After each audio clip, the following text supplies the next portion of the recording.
Za sve one koji ste se subscribili, evo ekstra content za vas. Dakle, komentirali ste kakav balkanski mobitel vi želite i najviše ste unutra htjeli ćevape, slaninu, sarmu i tako nešto. Uglavnom, opsjednuti ste hranom. Vi u biti ne želite mobitel, vi ste samo gladni. Sljedeći mobitel htjeli ste isto hranu, ali u biti samo slatko, deserti, tako da ste imali i nutellu, i sladoled, i palačinke, i janje. Mi smo ovdje ubacili još WC školjku i papir, jer kad sve to probate, vjerojatno će vas prosrati. I po nama najbalkanski mobitel, onako ručni, majstorski mobitel za ono kad želiš telefonirati, ali isto tako i biti muškarac, da ima škare i nož i zlato i selotep ako treba zalijepiti nešto i akumulator.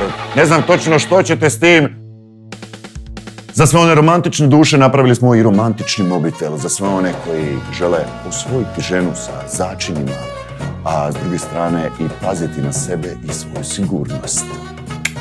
Probušili smo ih, samo da znate.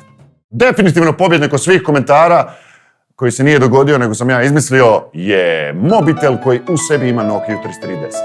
To je bilo to od senzacije, hvala vam puno što ste bili s nama, kliknite na subscribe i kliknite ovdje za stare epizode. Završi.